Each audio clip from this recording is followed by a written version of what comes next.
we present The Prison by Norman Smythe.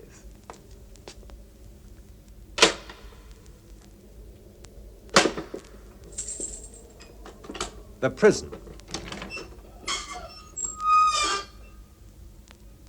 You'll strain your eyes. What? Your eyes, you'll strain them. It's light. I've finished the book anyway. Will I put the light on? I rather like this light. But if you want to. Well, we can see better.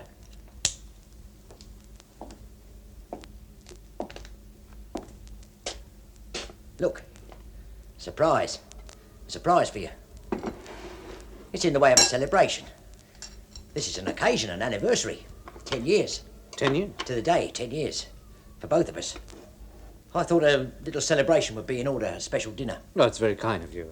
Very thoughtful. Oh, thank you. Will you take the chair? I'll be all right here. Please sit down. Roast beef. These cuts are overdone, these underdone. Green cabbage, red cabbage, potatoes boiled. Here, horseradish, black pepper and of course salt. And gravy. Will I serve you? Thank you. It's not a feast. Not a feast by any means. I'm sure that in the old days you must have had much... Oh, I'm a fool. Will you excuse me? Of course. They wouldn't fit on a tray. I left them outside. Tokay. 20 years old. Excellent. Yes. First class. Delicious. I love wine. No fat on the meat. So I see. I cut it all off. I noticed you always leave the fat. Don't you eat fat either? Well, I do, but... Oh, well, you should have left some fat on for yourself. No, I made this meal for you. Look, you've hardly started. I'll make it a pig of myself. I'll wait for you. No. Please, carry on. Enjoy it. You enjoy your food. That's a good sign. Not anymore. No, I'm enjoying this, Marky, but this is different. This is an occasion in company. Like the old days when with a friend or two we'd scrape up enough to go and have a meal in a cafe. They were jolly times. You were in good company. Now, it was part of my duty to attend functions almost every day. Dinners, suppers, banquets. Sometimes we wouldn't have enough to pay the bill. In a moment of excitement, one of us had ordered an extra bottle of wine. We would empty our pockets onto the table. The waitress would be laughing too. She knew we would settle up next time. I wish I could say I had as much pleasure. But as course after course was served, all I would be thinking of would be my speech. Would I be praising somebody at the expense of another? Whom would I offend? I would feel eyes on me. I would look up, and the eyes would look quickly away. The man would smile, turn to a neighbor, and start talking. But it was not your kind of talk at our tables, not by any means. Little of it was careless or carefree. My appetite's gone now. I've taken too much again. After a few mouthfuls, I can hear myself swallowing. That's all I can hear. I hope you like raisin pudding. Yes, I think so. Thank you. With custard? Enough? Yeah, it's plenty. Well, there's more. No, that's quite enough. Thank you. I made the pudding myself. Oh, yes, this is very good. Very good indeed. Rich, but not too rich. The warden has it every Wednesday and Sunday. Twice a week. I make it for him, although he doesn't know. It's a long time since I had custard. I thought I would have forgotten the taste. You were saying you made it for the warden? Well, I call him the governor. Well, not to his face, of course. Not that I ever speak to him now. He hasn't spoken to me for almost 2 years, since the Christmas before last. You read a lot? I read a great deal as a student, and then later, in political life, I never seemed to find the time. Yeah, I wish I could read. Well, you can borrow any of these books, any you wish. Oh, please. Well, I have books, a few. I read a few pages. It might be a detective story, a mystery, or a romantic novel. I read quickly at first. I'm interested. I say to myself, this time it will be different. I will finish this book. I'll know this time how it comes out. And then I lay the book down to go about my duties, or I look up to think about a passage I've just read, and I see the bars on my window. Then I look at the stone walls of my room.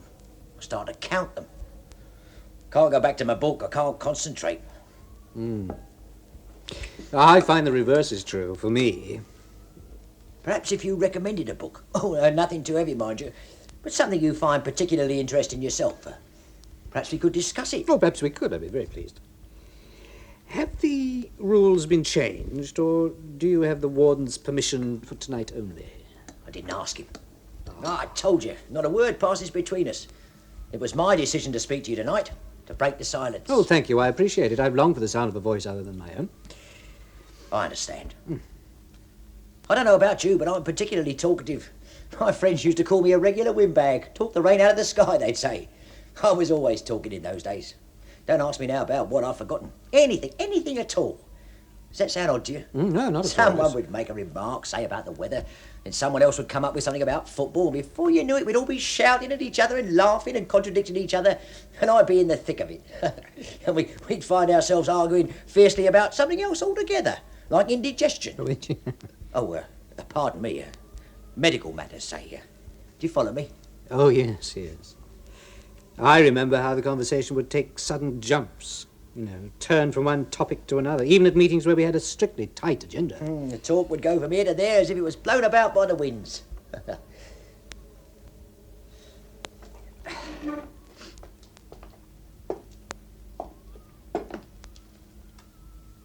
I have 3 pine trees outside my window.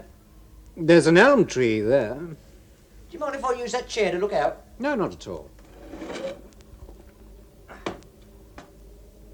Yes, it's an elm, all right. Broke off a branch last year or the year before, maybe. 3 years ago. And it's starting to rot. Not many leaves left, less than a dozen. 17. 15. No. Ah, definitely. No more than 15. Oh, no, there were 17 before I started to read.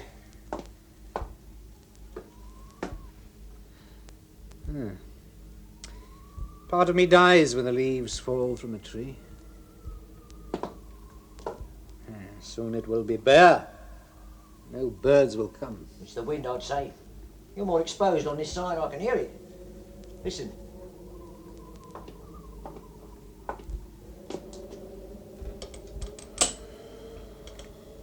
Governor has a rose garden in front of his quarters. Lots of rose bushes all set out in neat rows and each one's labelled. He used to work in that garden 2 hours every morning, clearing it of weeds. I never thought I'd miss flowers. I never thought of them. They were always there.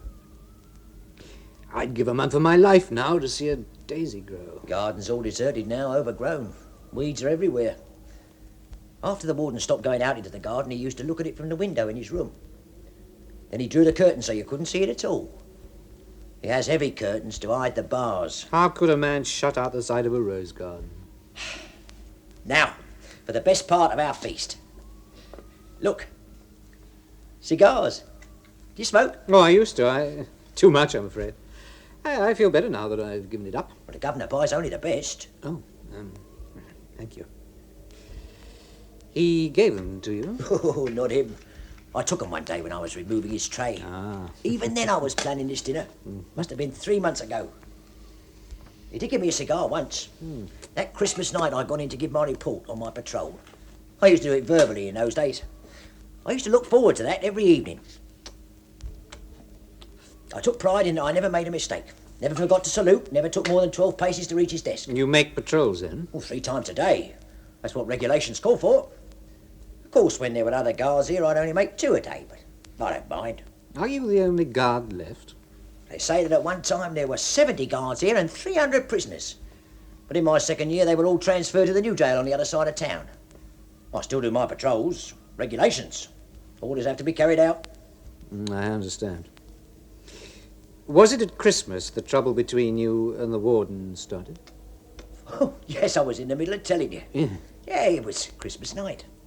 I reported as usual, but instead of dismissing me at the end, he invited me to have a drink. There was a bottle of brandy on his desk, half empty. Well, I didn't like to refuse. He told me about his early life in the service, how he had hopes for a high administrative position. He called me by my first name. Kept pouring me more drinks, said I was a first-class fella. When the bottle was empty, he broke it across the bars of the window. I put him to bed. Next day he called me in, told me never again to bring his tray into the room, but to leave it outside the door. We haven't exchanged a word since. In fact, I've never even laid eyes on him since that night. I write all my reports and slip it under his door. It must be very lonely for you here. Why don't you ask for a transfer to the new jail? Well, it wouldn't give me one, I know. Besides, I couldn't leave you. But at least you do get some diversion when you go outside, into town. You have time off. A day and a half a week is what I'm entitled to under the regulations. I haven't taken them over 2 years. I don't enjoy it anymore. I used to go into a bar, have a few beers and talk to the men there. A couple of fellas on the road used to drop in. One would play the fiddle and the other had a concertina. They'd play so you'd think spring was bursting to come in through the windows. I used to attend symphony concerts, and most of the time I was bored, but I would love to hear a fiddle now, or a concertina. What happened to the musicians? Did they move on? They would have stayed all night, but people were always telling them to hush. They were discussing sport or politics or the latest happening in the newspapers. I didn't read the papers. I don't watch television, and my radio broke 7 years ago. You don't read newspapers? Not at all? Well, I used to get them after the governor had finished with them. He read every word, I could tell. He did the crossword puzzle too. Of course, this is years and years ago. Then, when I'd collect the paper, I'd notice it had never been opened. I could tell. Then he stopped buying them altogether. I didn't miss them because by that time I'd stopped reading them as well. When I first came here, I thought my greatest punishment was to be deprived of the newspapers. That was the one thing that irked me. But why on earth have you stopped reading them? Well, they tell of aeroplanes falling out of foreign skies, assassinations in dark jungles, generals I've never heard of being deposed by other generals whose names I can't pronounce, riots in streets where I've never set foot. What's that got to do with us here? There's never anything about us in the news. Is there now? I suppose not. But tell me, do you never want to be part of that outside world again? Of course. I want to be free. Why don't you leave the service? If there is a prisoner, there must be a guard. Stands to reason. But not necessarily you. It could be somebody else. But I'm here, not someone else. I am your guard, you are my prisoner. Can't get away from that. True. But there was another man who brought me my meals once a week, a rough, older-looking fellow with straggly blonde hair. Oh, that would be Andy. Ah. He's the cook. He brought you your meals on my days off. A Pole, he's a deaf mute. So you have no one to talk to at all? Only you, and the rules forbid it. It's a lonely life.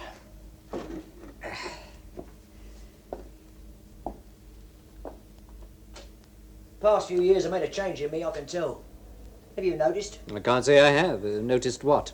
Well, for instance, I'm walking differently. All my movements are getting slower. Well, I used to walk, I wouldn't say jauntily, but briskly, smartly. I always used to say to myself when I did my patrols, if the Inspector General could only see me, he'd be proud. But now, well, you must notice yourself. I told you, you must remember, I only see you when you bring in the trays or remove them.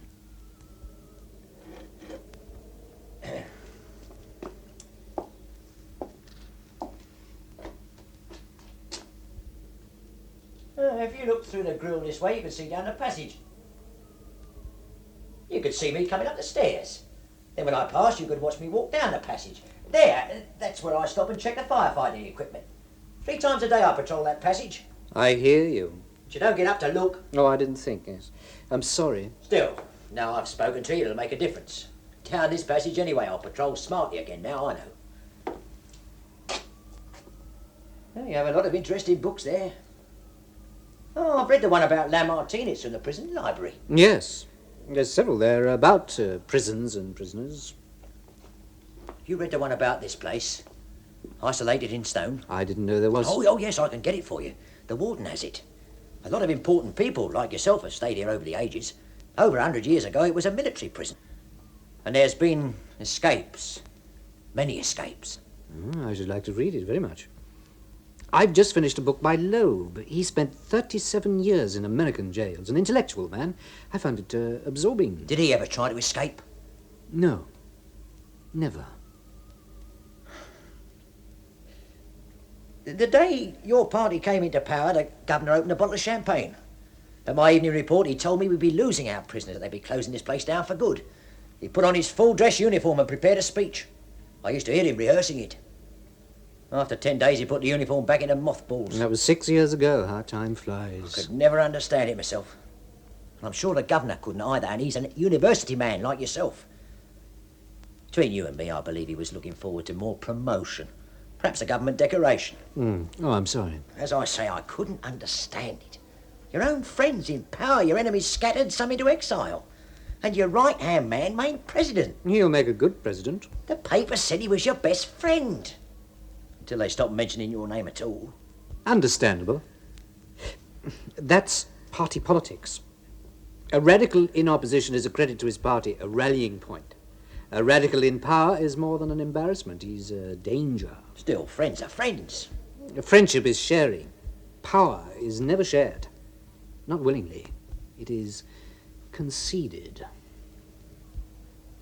I must get you that book. Some of the escapes from this prison have passed into legend. I was told of them when I first entered the service. Do you know that 40 years ago a general made his escape from this very cell? Indeed? Indeed, yes. He unwound wire from the springs of his bed, straightened it out and made a hook at one end. And then he slipped it through here and withdrew the bolt and lifted up the bar. Now that left only one more item to be tackled before the door could be opened. What was it? I'm sure I don't know. It's the lock. He was an artillery officer, an engineer. A lock like this would be child's play to him. I'm sure you're right. I could never understand locks myself. I used to have trouble unlocking my own front door. The key always seemed to stick. Well, you could learn. Think of it as a challenge.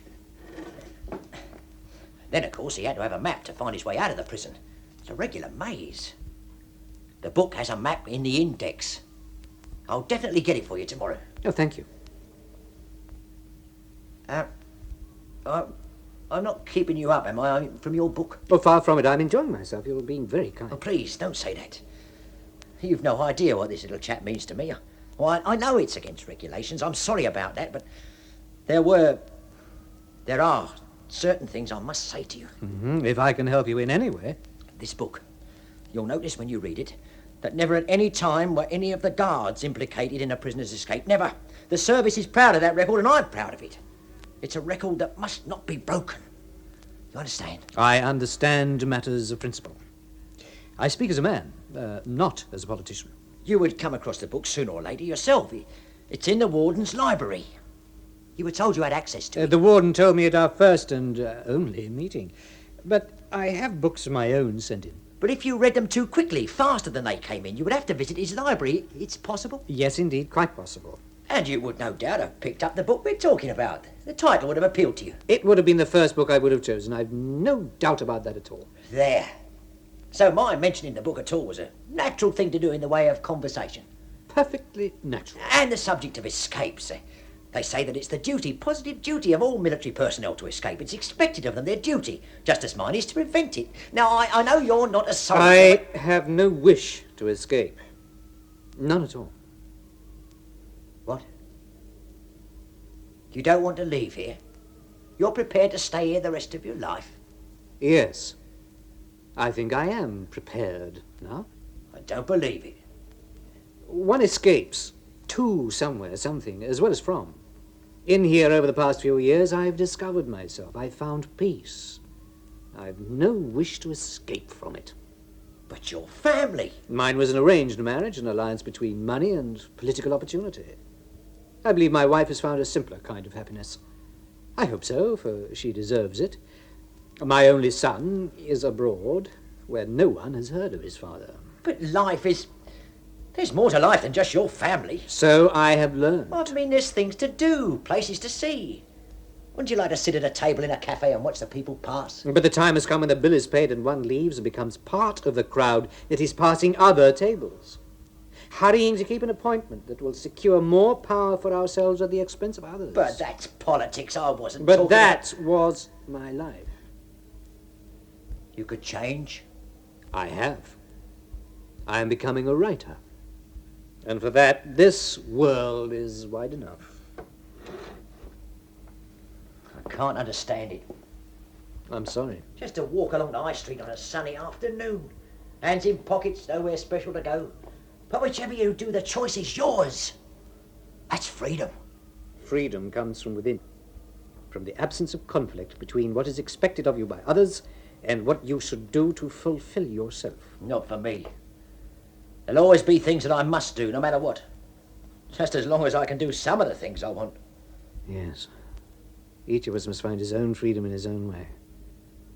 It's not for me to impose my ideas. But you're an educated man. The world shouldn't be half wide enough for a man like you. And if you'll forgive me, you're seeing that old world of mine through your eyes, not through mine.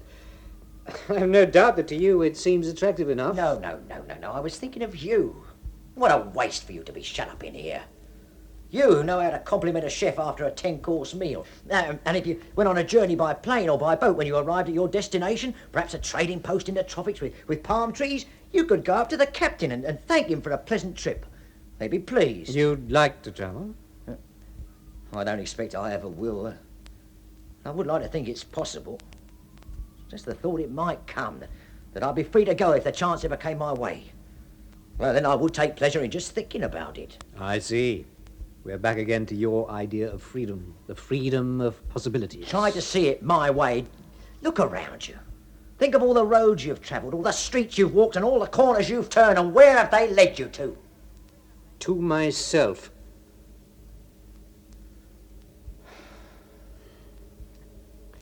So, you want your freedom? It's a lot to ask, I know. The warden's not such a bad man. Perhaps a new appointment. What's the good of being in command of only one man? I see.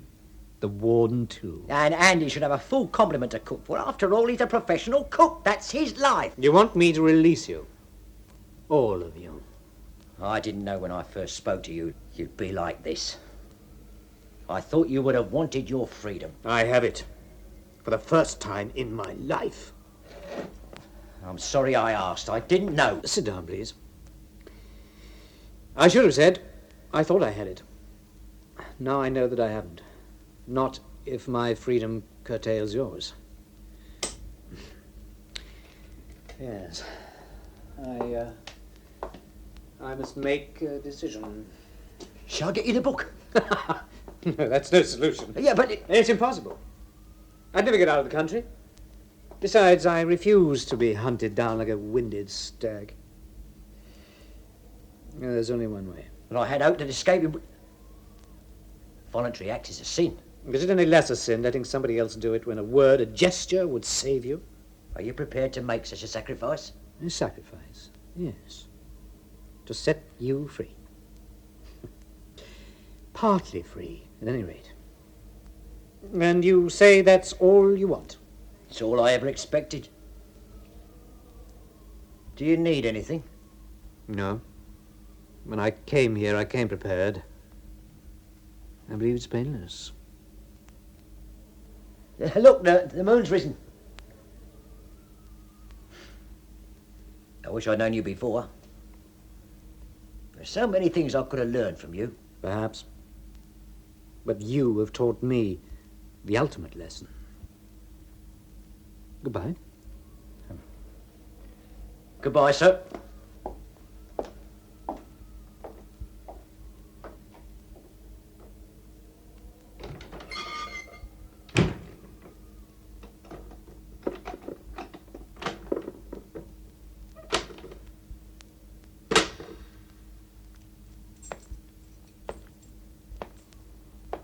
A decent man, he shall have what he calls freedom.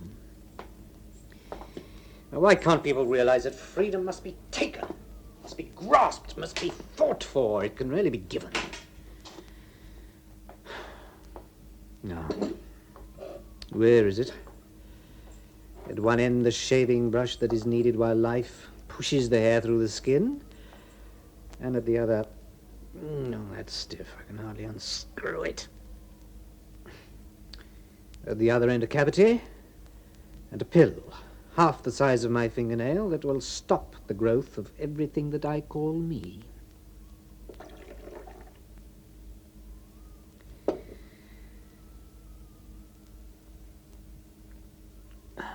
Oh, God. I never asked how long it would take. At that time, all I wanted to know was whether it was painful or not.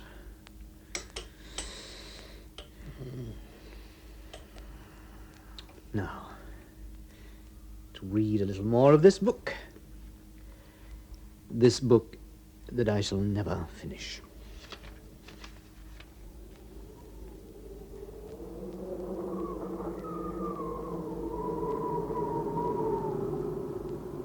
In The Prison by Norman Smythe, the prisoner was played by Geoffrey Matthews, the guard by John Hollis.